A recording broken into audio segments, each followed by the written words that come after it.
Le JT Foot Mercato avec Parions Sport en ligne. Avec le code FM10, profitez de 90 € de bonus plus 10 € sans dépôt sur Parions Sport en ligne.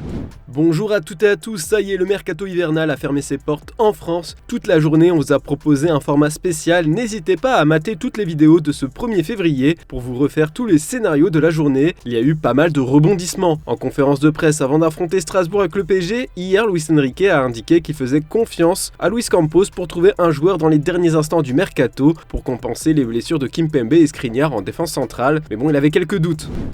No tengo reloj, pero acaba el mercado en 15 minutos, como quien dice. Hombre, a no ser que el señor Luis Campos haga una sorpresa de última hora, una genialidad, me parece que no. Pero nunca se sabe hasta el último minuto. Es evidente que el club sigue trabajando en todos los apartados dentro de lo que es el mercado para estar siempre preparado. Pero diría que no.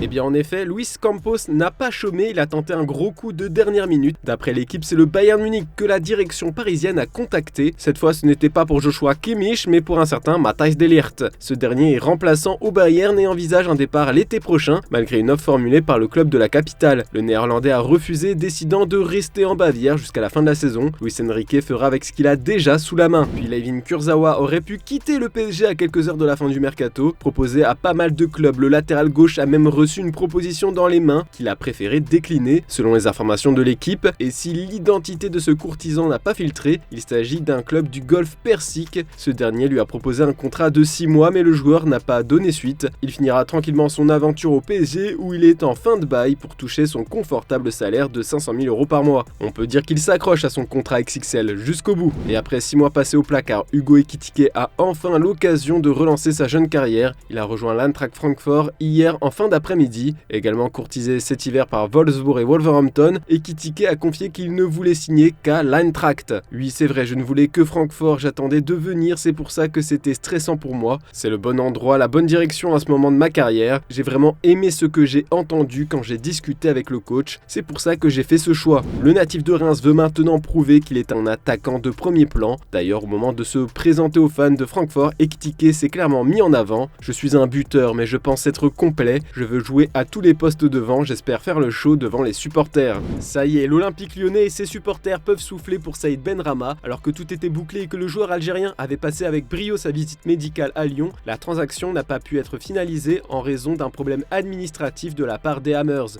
Mais lors d'une conférence de presse aux côtés de John Textor et David Friot ce vendredi, le directeur général de l'Olympique Lyonnais, Laurent Prudhomme, avait révélé que le transfert de Saïd Benrahma était finalement en cours de validation par la FIFA. C'est désormais officiel, après plusieurs péripéties et une dernière journée de mercato très agitée, Saïd Benrahma a pu quitter West Ham définitivement cet hiver. L'Algérien rejoint officiellement l'Olympique Lyonnais. Voilà ce qu'on peut lire dans le communiqué de presse du club. Après avoir obtenu l'ensemble des documents permettant la validation de l'opération, l'Olympique Lyonnais confirme l'arrivée en prêt de l'attaquant international algérien de 28 ans, Saïd Benrahma, en provenance de West Ham jusqu'au 30 juin 2024. Ce prêt payant d'un montant d'environ 6 millions d'euros s'accompagne d'une option d'achat d'environ 14,4 millions d'euros et d'un intéressement de 10% sur la plus-value dans le cas d'un éventuel transfert. Lyon, qui avait besoin de renforts sur les ailes, peut donc compter sur un joueur expérimenté et talentueux. Une bonne nouvelle pour un club en quête de maintien. Annoncé dans le viseur du HAC dans les dernières heures du mercato hivernal, Malang Sarr n'a finalement pas rejoint les Ciels et Marines. Malgré une visite médicale réussie et un contrat de 2 ans et demi signé par l'intéressé, celle-ci a tout bloqué.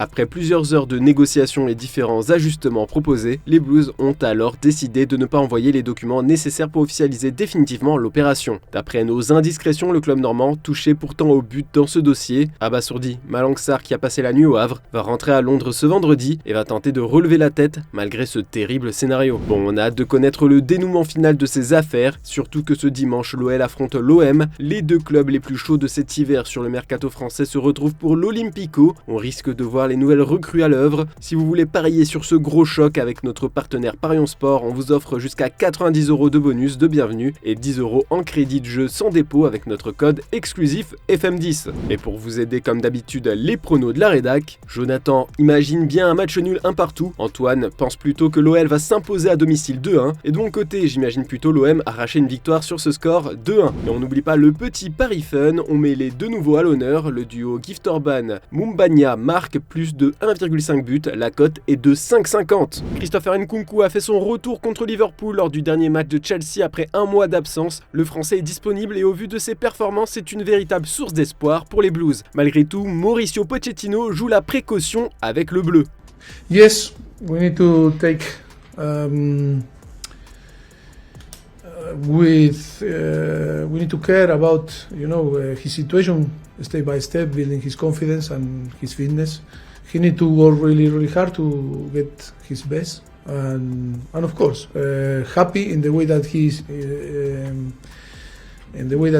helping now the team, but we need to be careful in the way that we are going to push him to get fit as in the way that we expect, no?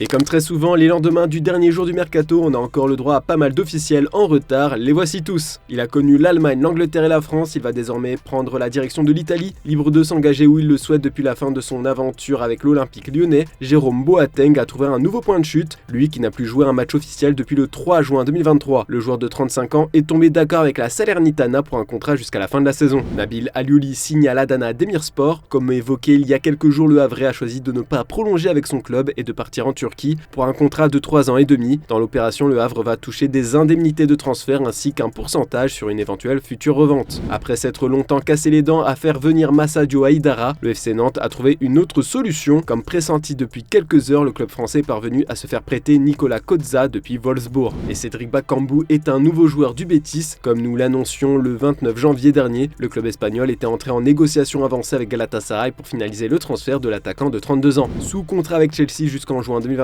Armando Broja quitte les Blues. Courtisé tout au long du mercato hivernal, l'attaquant international albanais rejoint finalement Fulham sous la forme d'un prêt payant estimé aux alentours des 4,5 millions d'euros. On va boucler ce JT avec l'image du jour. À 36 ans, Arturo Vidal est rentré au pays. L'ancien milieu de terrain du Bayern Munich, de la Juventus, du FC Barcelone et de l'Inter est retourné à Colo-Colo. Le club chilien a fait les choses en grand pour sa présentation. Des hélicoptères, des chevaliers, c'est devenu le seigneur du stade monumental. Je vous laisse mater ça et à lundi pour un nouveau JT sur Foot Mercato.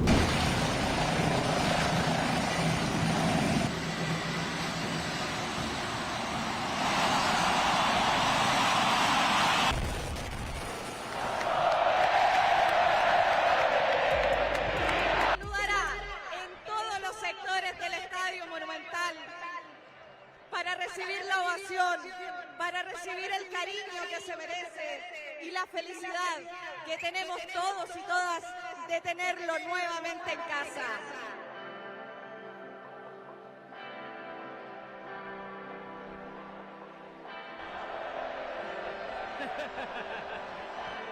Primero que nada, agradecerle a toda la gente que está acá por darme esta bienvenida, a Dios por darme esta oportunidad.